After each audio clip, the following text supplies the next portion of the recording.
Assalomu alaykum hurmatli kuzatuvchilar. Bizda yangi obyektimiz tayyor bo'ldi. Ko'chma sanuzel va dush kabinani tayyorlab berdik. Bu obyektimiz 4 metrga 220 metr tashkil etadi. Demak, eshiklarni ochiq xonadan ko'rsatamiz. Ichkarida bitta unitaz, ventilyatsiya havo tortish uchun rakvina qo'yilgan va yoritish tizimi. Keyingi xonamiz ham xuddi shunday unitaz va ventilyatsiya qo'yilgan, elektromontaj qilingan. Uchinchi xonasi bo'lsa, bu dushuy kabina qilib berildi. Bu yerga dushuy podnon qo'yildi, smesitellari qo'yildi. Mana bu yerga issiq suv uchun ariston o'rnatiladi. Va ventilyatsiya tizimi. Pollari kafil qilib berildi, bir xil qilib hammasi. Kimga mana shunday xizmatlar kerak bo'lsa, ko'chma, mobil, sanuzel, dush va boshqa ko'rinishdagi obyektlar kerak bo'ladigan bo'lsa, tez va qisqa muddatda tayyorlab beramiz.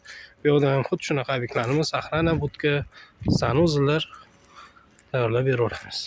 Pastdagi nomerlarga chiqib aloqaga chiqib kelaverasizlar, tez va qisqa muddatda sifatli qilib tayyorlab beramiz.